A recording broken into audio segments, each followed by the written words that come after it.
वही खबर इस वक्त की सबसे बड़ी आती हुई राजगढ़ से, जहां पर नगरीय निकाय चुनाव के रुझान आना चालू हो गए। आपको बता दें इस वक्त की सबसे बड़ी खबर आती हुई सरदारपुर राजगढ़ से, जहां नगरीय निकाय चुनाव के रुझान आना शुरू हो गए हैं। आपको बता दें कि सरदारपुर नगर परिषद में 9 सीटों पर कांग्रेस का कब्जा बताया जा रहा है, जबकि बीजेपी की 6 सीटों पर जीत संभावित बताई जा रही है। आपको बता दें कि राजगढ़ से सबसे बड़ी खबर आती हुई, जहां पर नगरीय निकाय चुनाव के रुझान आने शुरू हो गए हैं। आपको बता दें कि निर्वाचन अधिकारी द्वारा अभी घोषणा करना बाकी है, लेकिन आपको बता दें कि इस बार कांग्रेस ने बाजी मार ली है, जिसके चलते सरदार नगर परिषद में 9 सीटों पर कांग्रेस का कब्जा बताया जा रहा है, जबकि बीजेपी पर 6 सीटों पर सिमटी हुई नजर आ रही है। तो बता दें कि राजगढ़ से ये बड़ी खबर आती हुई, जहां पर नगरीय निकाय चुनाव के रुझान सामने आने लगे। आपको बता दें कि इस वक्त सरदारपुर नगर परिषद में 9 सीटों पर कांग्रेस आगे चल रही है, जबकि बीजेपी को 6 सीटों पर जीत संभावित बताई जा रही है। आपको बता दें कि इस दौरान निर्वाचन अधिकारी द्वारा अभी औपचारिक घोषणा बाकी है, जिसके चलते आज ये चुनाव के घोषणा परिणाम आने वाले हैं। आपको बता दें कि इस वक्त की सबसे बड़ी खबर आती हुई सरदारपुर में राजगढ़ नगरीय निकाय चुनाव के रुझान आने लगे हैं। और हाँ, ज्यादा जानकारी के लिए राजगढ़ से हमारे संवाददाता नरेंद्र पवार हमारे साथ जुड़ चुके हैं। क्या कुछ जानकारी मिल रही है नरेंद्र? जी विशाल जी, आपको बता देना चाहूंगा कि सरदारपुर तहसील में दो नगरीय निकाय चुनाव हो रहे थे, जिसमें कहीं ना कहीं कांग्रेस बढ़त बनाए हुए है। हमारे साथ कुछ कांग्रेस के पार्षद जो जीत कर आए हैं, हम उनसे भी चर्चा करेंगे उस विषय में। आपको आंकड़ों की अगर बात की जाए तो राजगढ़ में 9 पर कांग्रेस है और वहीं 6 पर बीजेपी का विजय। वहीं सरदारपुर नगर परिषद में भी 9 पर कांग्रेस है और 6 पर बीजेपी का विजय। अभी हालांकि इसमें आधिकारिक घोषणा होना बाकी है। हमारे साथ यहाँ के कुछ पार्षद जो जीत कर आए हैं, जो गिनती में बैठे थे, उनसे हम थोड़ी चर्चा कर लेते हैं। आपका नाम सबसे पहले बता दीजिए। संजय जायसवाल, संजय वार्ड जी। क्रमांक 5। जी। आप जीत कर आए हो, जनता ने आप पर विश्वास किया। आप क्या चुनावी मुद्दे थे आपके और क्या रहेगा? सरदारपुर के विकास के लिए कांग्रेस पार्टी और सभी परिषद के चुने हुए प्रत्याशी के अलावा विपक्ष ने भी अभी संकल्प लिया है कि इस शहर के विकास के लिए हर संभव प्रयास किए जाएंगे। पहले भी हमने वार्ड में 100% काम किए थे। उसके बाद आरक्षण के प्रभाव में जो भी स्थिति रही और वहाँ का हर मतदाता जीता है, क्योंकि वार्ड क्रमांक 5 इतना संवेदनशील वार्ड रहा, बहुचर्चित रहा और माननीय मंत्री और नेता कद्दावर सभी लोग वहाँ पर प्रचार के लिए आए। और मेरे को मेरे मतदाताओं पे पूरा भरोसा था। हमारे सारे मतदाता विजय हुए हैं।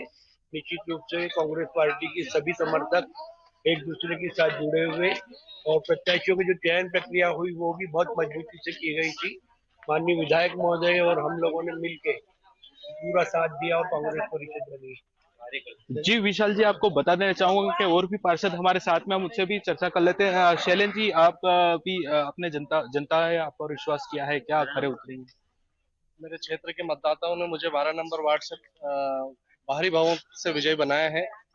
एक से लगातार 15 वार्ड के समस्त कांग्रेस पार्षदों के साथ में हम नगर विकास के लिए समस्त कार्य करेंगे। माननीय कमलनाथ जी ने हमको कांग्रेस पार्टी से प्रत्याशी बनाकर आशीर्वाद प्रदान करा था और इसी तरीके से नगर विकास को लेकर हम भोपाल तक माननीय कमलनाथ जी के हाथ मजबूत करेंगे।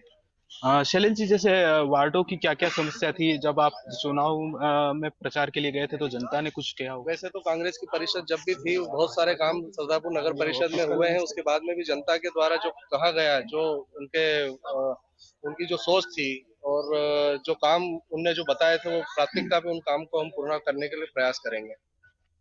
जी विशाल जी, हमारे साथ यहाँ पर महिला पार्षद भी जीत कर रही है, उनसे भी हम चर्चा कर लेते हैं। आप क्या आप चुनाव लड़े थे, कितनी बार आप जीते हैं? भैया मैं दूसरी बार कांग्रेस से पार्षद रही हूँ। हमने पिछले भी 5 साल में बहुत विकास किया है हमारे वार्ड का, और हमारे वार्ड की जनता का विश्वास, प्यार और उनका आशीर्वाद था कि हम दूसरी बार जीते हैं। और इस कार्यकाल में भी हम हमारे वार्ड का और सरदारपुर नगर का पूरा विकास करेंगे। जी विशाल जी, आप भी चुनाव जीत कर आए हैं? हाँ, मैं पहली बार चुनाव जीती हूँ और जनता के सहयोग से जीती हूँ और उसी के लिए मुझे अब काम करना है और पूरा सहयोग और आशीर्वाद उनका मिलेगा तो हम और आगे भी अच्छे अच्छे काम करेंगे। जी, हमारे चलिए साथ भी जानना चाहेंगे भारतीय जिस जनता तरीके से पार्टी। रुझान जी। सामने आ रहे हैं, जिस तरीके से रुझान सामने आ रहे हैं, कांग्रेस ने 9 सीटों पर अपना कब्जा बना के रखा है, तो ऐसे कौन से मुद्दे थे जिन पर कांग्रेस अपनी बाजी मार गई और मतदाताओं ने मतदान कांग्रेस को किया? जी जी, निश्चित तौर पे उसमें भी हम चर्चा करेंगे, पर अभी हमारे साथ यहाँ पे भाजपा से जो जीतकर पार्षद आए हैं, हम उनसे भी थोड़ी सी चर्चा कर लेते हैं। आप चुनावी है, मैं आपका मतलब जो विश्वास जिताया है क्या है? भारतीय जनता पार्टी ने जैसे विकास के साथ ही हमने व्यक्ति विशेष से निवेदन किया कि हम जैसे कि हमने पूर्व परिषद में भी हमने विकास का भरपूर काम किया। 90% से लेकर 100% तक भारतीय जनता पार्टी ने हर प्रथम व्यक्ति को अंत में खड़े व्यक्ति को प्रथम लाके खड़ा किया। तो इसी विश्वास के साथ हमने भारतीय जनता पार्टी के से प्रेरणा लेकर नगर के सभी समस्त वार्ड वासियों से एक वोट की एक अपील की कि जैसे कि भारतीय जनता पार्टी ने संपूर्ण विकास देश दुनिया में हमारी सबसे बड़ी पार्टी है तो किया है, तो हम इसी विश्वास और नगर आशा के साथ नगर विकास के लिए तत्पर रहेंगे। हमने पूर्व परिषद भी हमारी भाजपा की थी जिसमें हमने पूरा सहयोग किया, पूरे नगर का मतलब काया ही पलट दी थी। और इसी विश्वास के साथ हमने पुनः जनता पे विश्वास किया कि आप भारतीय जनता पार्टी को जिताए। और जैसे कि हमारे देश दुनिया में नरेंद्र मोदी की सरकार है तो उनका जो आगे आने वाले विशेष देश दुनिया के चुनाव है उसमें भी हम विजय प्राप्त करेंगे। जैसे कि हमने पहले किया था वैसे ही हम अभी भी 100% काम करेंगे, साथ जी मिलकर करेंगे। जी, आप भी चुनाव जीत कर आए हैं, कितनी बार आप चुनाव लड़े अभी तक?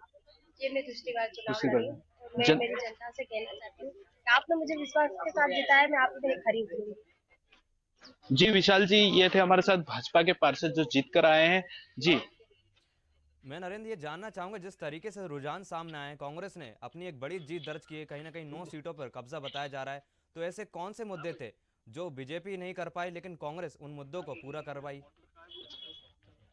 जी, निश्चित तौर पर हम कांग्रेस के पार्षद से ही ये क्वेश्चन पूछते हैं कि जैसे आप चुनाव लड़े थे यहाँ पर, जैसे कांग्रेस 9 सीटों पर काबिज है, तो कहीं ना कहीं भाजपा की क्या चूक रही, क्या नहीं कर पाई भाजपा ने यहाँ पर?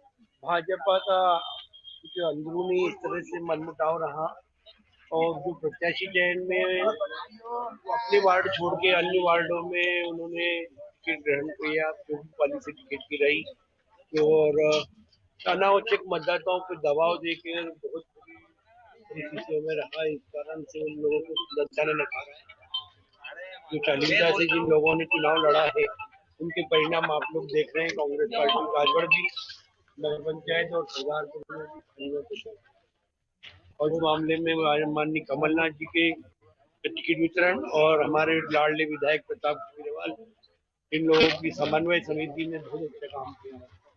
निश्चित रूप से हम सब साथ में जी विशाल जी। वही नरेंद्र जी, मैं जानना चाहूंगा, निर्वाचन अधिकारी द्वारा औपचारिक घोषणा भी करना बाकी, तो कितने समय बाद वे अपनी घोषणा कर सकते हैं? जी, अभी यहाँ पर निर्वाचन अधिकारी द्वारा घोषणा औपचारिक होना बाकी है, क्योंकि अभी यहाँ पर प्रमाण पत्र बनाए जा रहे हैं, उनको सभी को प्रमाण पत्र देकर ही औपचारिक घोषणा की जाएगी। वहीं लोगों की क्या प्रतिक्रिया सामने आ रही है? जिस तरीके से कांग्रेस वापसी कर रहा है फिर से, तो कहीं ना कहीं भारत जोड़ो यात्रा का असर देखने को मिला? जी, निश्चित तौर पर भारत छोड़ो यात्रा का कहीं न कहीं असर देखने को यह मिल रहा है, क्योंकि कांग्रेस यहाँ पर लगातार देखा जाए तो 2 नगर परिषदों में 9-9 सीटों पर कांग्रेस आगे हो, वहीं 6 पर भाजपा है। और कहीं ना कहीं बीजेपी की कमजोर स्थिति हमें देखने को मिली, तो ऐसे क्या मुद्दे थे कि बीजेपी पीछे रह गई? जी, यहाँ पर सबसे बात की जाए तो रोड, सड़क, पानी सबसे बड़ा मुद्दा यही रहता है सबके लिए, क्योंकि दिनचर्या में सबसे उठने से पहले सभी को पानी चाहिए। पानी व्यवस्थित रूप से मिल पाएगा तो ही यहाँ पर चुनाव में आगे कुछ देख पाएंगे। वहीं इस दौरान लोगों की क्या प्रतिक्रिया सामने आ रही है? जी, अभी इस मामले में हमने किसी से चर्चा नहीं करी है लोगों से, क्योंकि अभी हम निर्वाचन केंद्र के अंदर हैं। उसके बाद पब्लिक के बीच में अभी हम नहीं गए हैं, तो पब्लिक का क्या रुझान था क्या नहीं, अभी आगे देखना बाकी रहेगा। धन्यवाद नरेंद्र। तो जी आपको विशाल बता जी। दें कि इस वक्त की खबर सबसे बड़ी खबर आती हुई राजगढ़ से, जहां पर निर्वाचन अधिकारी द्वारा घोषणा करना भी बाकी। आपको बता दें कि राजगढ़ नगरीय निकाय चुनाव के रुझान आने लगे हैं, जिसके चलते 9 सीटों पर कांग्रेस का कब्जा है, जबकि 5 सीटों पर बीजेपी से मिट्टी नहीं हुई नजर आ रही। तो आपको बता दें कि राजगढ़ की सरदारपुर की तस्वीरें आ रही हैं, जहां पर इस वक्त चुनाव के रुझान आना चालू हो गए हैं। आपको बता दें कि इस चुनाव में कांग्रेस ने लगभग जीत अपनी तय कर ली है। बता दें कि 9 सीटों पर कांग्रेस अपना कब्जा कर चुकी है, और वहीं दूसरी ओर बीजेपी 6 सीटों पर सिमटी हुई नजर आ रही है। बता दें कि अभी निर्वाचन अधिकारी द्वारा औपचारिक घोषणा करना भी बाकी है, जिसके चलते अभी कुछ भी कहना संभव नहीं है। लेकिन जिस तरीके से रुझान सामने आ रहे हैं, तो कहीं ना कहीं ये चुनाव कांग्रेस के पक्ष में देखा जा रहा है। तो आपको बता दें कि सरदारपुर राजगढ़ नगरीय चुनाव के नतीजों के रुझान सामने आए, जिसके चलते इस बार नगर परिषद में 9 सीटों पर कांग्रेस के पार्षदों का कब्जा है, वहीं बीजेपी 6 सीटों पर संभावित अपनी जीत दर्ज कर रही है। बता दें कि अभी इस दौरान निर्वाचन अधिकारी द्वारा औपचारिक घोषणा करना भी बाकी है, जिसके बाद पार्षदों को प्रमाण पत्र दिए जाएंगे। तो आपको बता दें कि सरदारपुर राजगढ़ की ये तस्वीरें हैं, जहां पर नगरीय निकाय चुनाव के रुझान आना शुरू हो गए।